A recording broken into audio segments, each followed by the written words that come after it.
welcome back for another book review. I've been trying to record this for 30 minutes because shockingly, when you are sick, trying to formulate words is a challenge. So here we are, we're talking about this one. This is The Healing Power of Teas, Simple Teas and Tisanes, maybe that's that word, to remedy and rejuvenate your health by Carolyn Dow. So as the title would suggest, this book talks about teas. Now it does spend some time on actual what really is tea. So if you don't know, tea is from a specific plant, and each of like the four main categories, it's like black, green, white, and I think it was like oolong or something like that, which I probably could be mispronouncing. Those come from the actual tea plant. The rest are not technically tea, but the lay people, as this book calls us, just refer to it as herbal teas, so that's fun. I think it was something like I don't even remember, like a botanical or something. I was like, the witch brain's like, hey, they're all brews? Got it. Brews. Sure. We're brewing just herbs. That's what we're doing. But yeah, technically, it goes over teas and herbal teas. But again, has a whole thing on us lay people calling it wrong, but then uses it because that's who's gonna read this book. So this, as I mentioned, it goes through a lot of teas. It spends an individual chapter on each of the actual teas. So again, whole chapter on green tea and black tea. And then when you get to the herbal ones, they kind of get just lumped together and there's just little sections on them. It doesn't go into as much detail as it does for the actual specific ones, like again, green, black, white, and oolong. And so it talks about a lot of different stuff, and all of the teas, it talks about like health things to consider, sometimes good, sometimes bad, and it goes over a lot of information. So I gave this one a 4 out of 5 star. I'm kind of mixed on it, and this is one of those times where it's like, I feel that I don't know, because I'm gonna be real, I've never heard a doctor in like the average person's experience of just existing, you know, be like, you need to purify your blood. Like, they're not gonna say that. Like, you're gonna have specific things like, hey, your cortisone levels are really high, or your cholesterol levels are really high, and your blood pressure's high, like whatever. That kind of stuff they'll tell you, but it's not just your blood needs to be purified, because you have organs that do that. And when they're like, you need to detox your liver and your kidneys, and it's like, I don't think that's actual science. I kind of think that is pseudoscience. It's a weird, awkward creature in the corner that pretends to be science. And it has both, and you're like, but which one is it? Because I don't think that's a thing. I've never heard an actual real doctor that's not peddling something to be like, oh yeah, you need to detoxify your liver. Again, for the average person, it's not like if you have like fatty liver disease, or, you know, you're an extreme alcoholic and you're literally killing yourself by drinking. Like, yeah, you probably need to detox your liver because like you're over pumping it with stuff. It does happen. But I think it's really overused by the pseudoscience people, the health people, you know? And, you know, again, purifying your blood, usually that's what your kidneys and stuff do. If you can't, then you need dialysis, not tea, you know? So it's stuff like that it trips me out, and I'm like, I don't trust this. And I don't know how much I believe in the things, because sometimes it works and sometimes it does not do anything. Like, if you've ever been super sick, hi, like, I'ma be real. Does having like elderberry tea and echinacea tea help? Meh. Like, I'ma be real, I kind of feel like I get better symptom relief from like Dayquil, or, you know, something like that. That's my preferred sick thing. Husband usually likes to use Theraflu occasionally. That stuff tastes disgusting and I hate it. Not as bad as my dad's favorite. There's like this is such a side tangent, but because I'm sick, my dad's been giving me lectures, because that's what parents do. And he's like, you need to take the Alka-Seltzer cold and flu plus thingy thing the plop, flop, fizz, fizz, what a death it will be, because it's awful and I want to die every time I drink it. It is the most disgusting thing.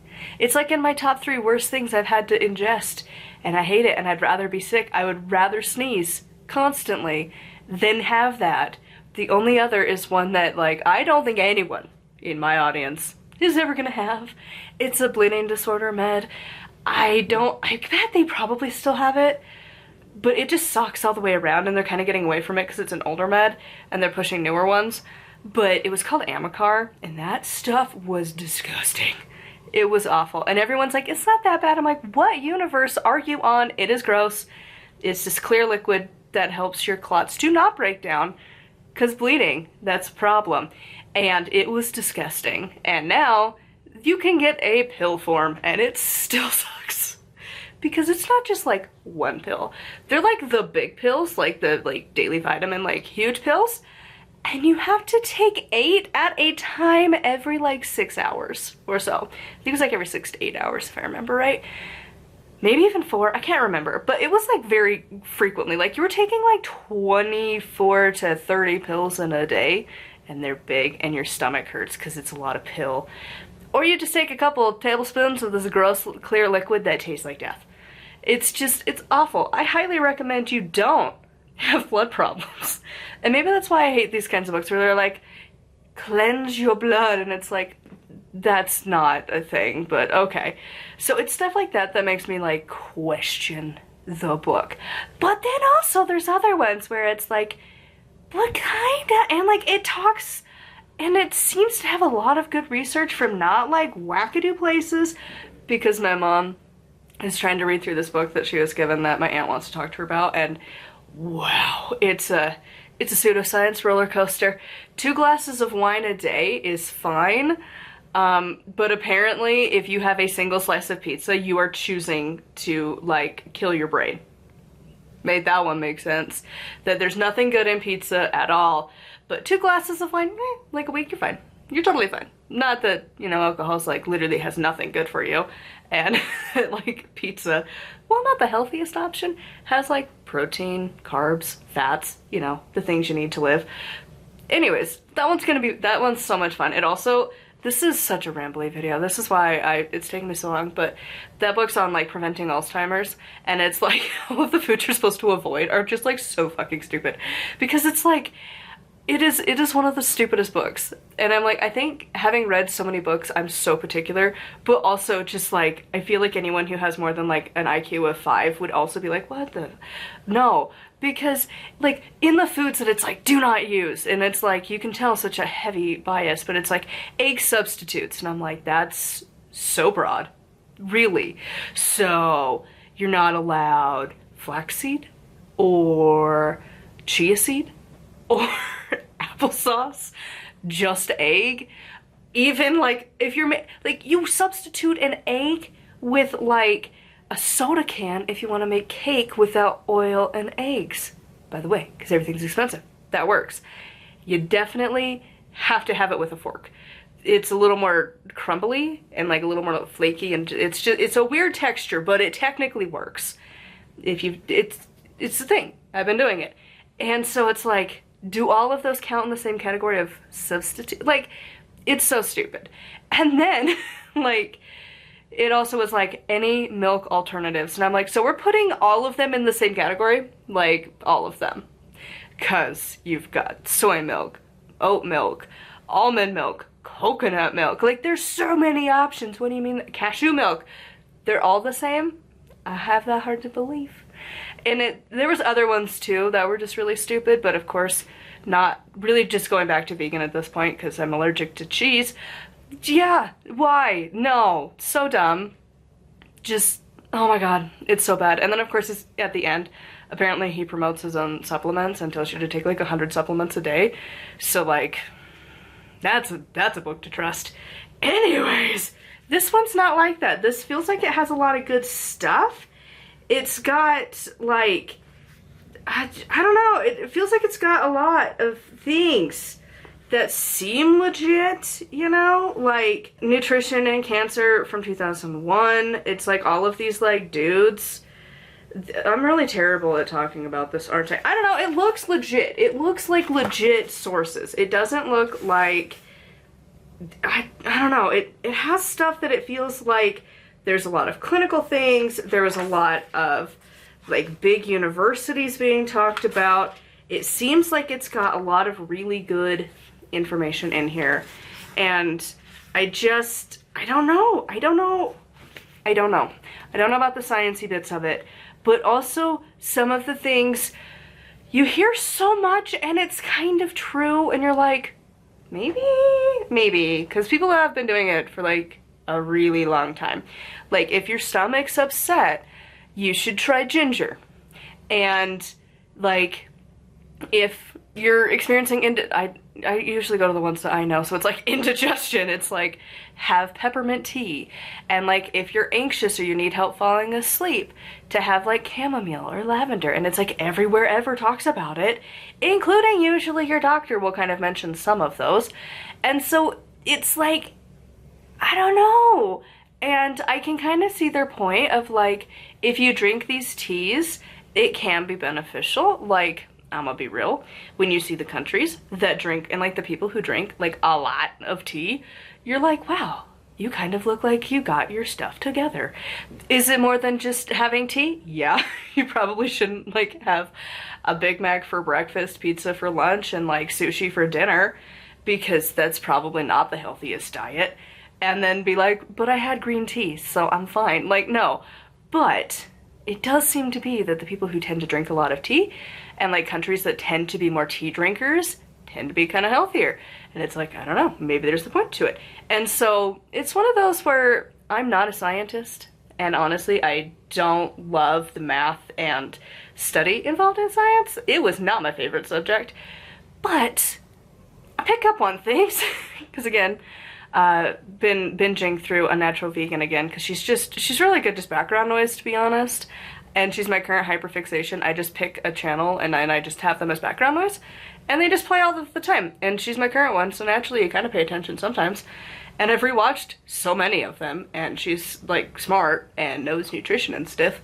And so I don't know, because it makes me question a lot of the like what foods can and cannot do. But then also, I mean, there's reasons that like doctors say like pregnant women don't have this because it will affect your body.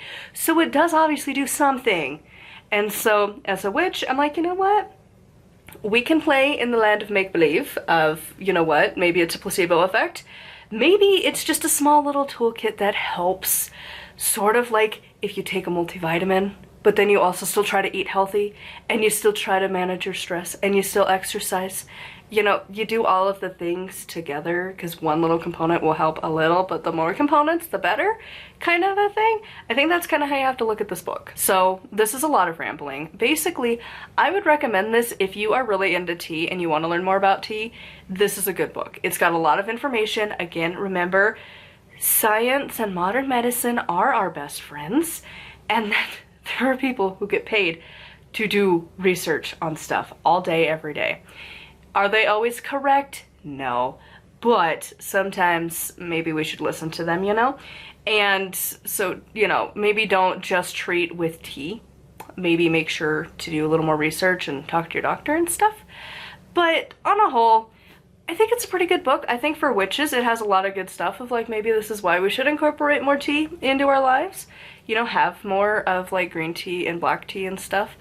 And it talked about how like you can grow some of these on your own. So I don't know, I feel like if you're like a kitchen witch, an herbal witch, a green witch, whatever, you'll probably get a lot out of this.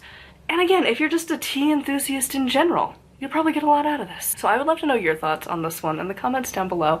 Maybe you will have more of a concise thought process. I'm still sick, so I don't have a brain because it is currently filled with snot, because that's what's happening. I've been sick for days, and it's still just here, and it sucks. So anyways, I would love to know your thoughts. If you want to check me out on Patreon, it's linked down below. I have stuff going up all of the time over there. And yeah, also I write books if you want to check those out. The next one's probably coming in April, because it's a long one. It's 80 something chapters that I'm working on. But then also I was like sick and I just didn't have a brain to write, but I had a brain to brainstorm. Because that's how that goes. So I currently kind of outlined all of the books that I would like to write in the next 2 years so that I can hit my goal of having 30 books published when I turn 30. When do I turn 30? Next year. I am on the cusp of my Saturn return. I think mine technically is supposed to start in like May of this year, because if you don't know, your Saturn return doesn't happen like the day you turn 29. It kind of just, it hits at a certain point and you're like, cool. And I think mine's supposed to hit May of when I'm 28, which is right coming up a couple months. That's cool.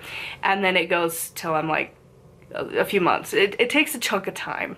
Saturn doesn't go through the signs as fast. And so yeah, Saturn return's coming. That's gonna be fun. Because if you don't know, that's when you're supposed to have a huge personality shift. Husband didn't really. He's fine. He's cool. But I don't know. We'll see. Maybe that'll be my turning point, and then I'll just master selling books. So anyways, that's enough rambling. I try and post every day. Make sure to like and subscribe and appease the algorithm gods. And until next time, hopefully tomorrow, we'll see you then. Blessed be.